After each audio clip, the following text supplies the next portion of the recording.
Are you still using your computer to rip CDs and a separate player to listen to them? Well, I may have found one device that can now do both. In fact, many of you suggested this device to me after I posted a few videos about CD transports. Hi there, my name is Aaron, and after reading your comments about this device, I went and checked it out and was instantly intrigued by the Shanling CR60. Why? Well, because it's one device that acts as both a CD transport and a ripper.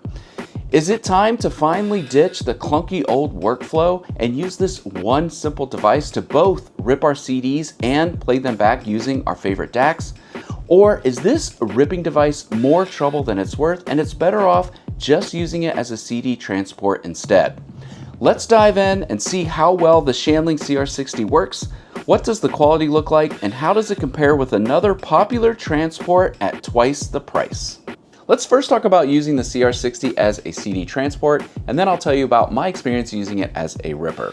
Now, friendly reminder, a CD transport does not have a built-in DAC, so in order to actually hear your CDs, you're going to have to connect it to either an external DAC or a preamp or amplifier with a built-in DAC.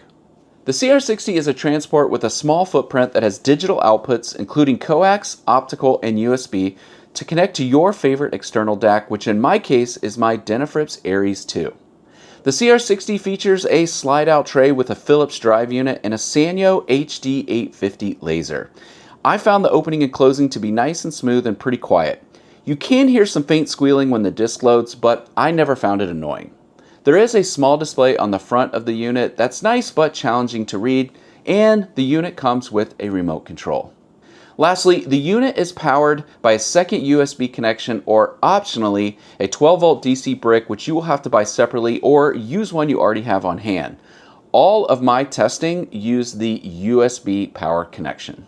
Now, I really love the new PL200T transport from SMSL that's priced at $499, which is $200 more than the CR60 at $299. So, how does the CR60 compare to the PL200T? Well, the PL200T offers a wider variety of digital output connections, including coax, optical, I2S, and AES EBU, but no USB, while the CR60 gives you coax, optical, and USB, but no I2S and AES EBU. The PL200T has a fun top-loading mechanism that uses a stabilizer and tray to load the disc, while the CR60 uses a tray for loading. I did find the PL200T to load the disc a little bit faster than the CR60, but not by much. One more thing to note with the PL200T is that you can actually connect another device to it via USB and use it like a digital hub, which is not something you can do with the CR60.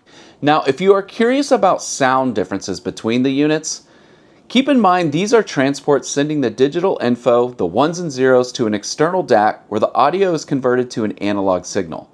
For that reason, there isn't a sound difference to my ears between these two transports when using the same DAC. So if you're trying to decide between the two, you're going to want to consider the features you get for the price rather than for the sound performance. And of course, the biggest feature difference between these two units is that the CR60 can be used as a ripper while the PL200T cannot. But is the ripping function on the CR60 easy to use? Well, that's a whole other story. Let's talk about that next. Quick note before we talk about the ripping capabilities of the CR60. If while watching this video you have any questions and want to reach out to me directly, you can actually do so by clicking the link on the first pinned comment in this video. That will take you to my email list, and once you sign up and confirm your email address, it will actually email you my personal email address where you can send me any questions and I will get back to you. So consider signing up for that email list today. If you notice on the rear of the unit, there is a switch that changes the CR60 from player mode to ripping mode. This allows you to rip CDs in a multitude of ways, which I'll explain soon in more detail.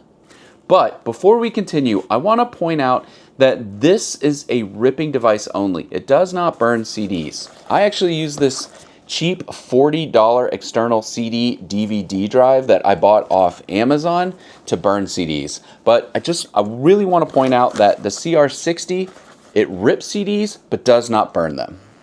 After changing to ripping mode, you have three options. The first is to rip CDs right onto Android smartphones or Shanling portable players, neither of which I own, so I could not test out that functionality.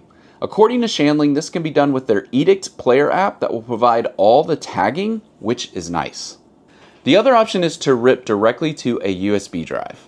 And lastly, there's the old school way of ripping directly to your computer with a USB-B connection, which is what I tested. It's worth pointing out that my process for ripping CDs has always been using this external CD DVD drive that I bought off Amazon for just $40, which I find very easy to use. I just connect this to my laptop. I use Apple Music. It rips the CDs and oftentimes automatically tags everything for me, which is so convenient. I still love listening to my CD collection and don't spend much time ripping CDs, so the CR60 was a much steeper learning curve for me rather than using my cheap external drive. Once the CR60 is connected to your laptop, you drag the files to a folder on your computer and the Shanling automatically begins ripping to the computer in the WAV format and without tags. Shanling provides instructions on how to manage the files going forward by converting files to FLAC using the free app Media Human Audio Converter. For file tagging, they recommend using dedicated music tagging software, which can automatically identify your ripped albums and download needed tags. Shanling recommends music brands Picard and MP3 Tag.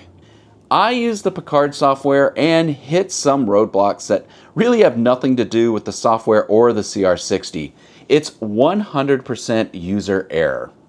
I really need to spend more time learning Picard and how to best integrate it with the files I rip using the CR60 and build out a well-organized and functional digital library.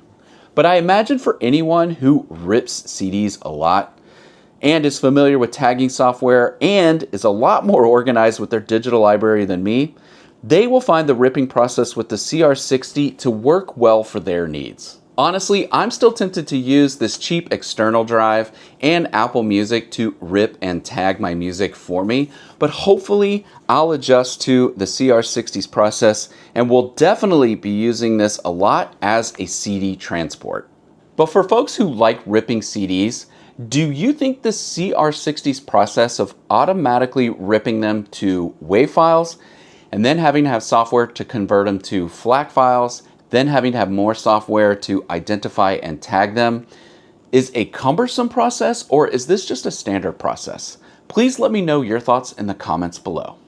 So to sum things up, big fan of the CR60 as a transport. As a ripping device, I'm just gonna have to spend a lot more time learning how to integrate the way it rips to WAV files, converting them to FLAC files, getting all the proper tags, organizing an entire digital library, which was something I thought might be the case when I first began testing the ripping functions on this product. But again, I know there are folks like you out there who are awesome at ripping files and organizing their digital library for music, and I think this will work great for you. But for me, I think I'm gonna stick with mostly using it as a transport only. If at this point you're wondering if you should upgrade to a CD transport from the CD player you already own, be sure to check out this video where I explain the differences between a CD transport and a CD player to help decide which one is best for you.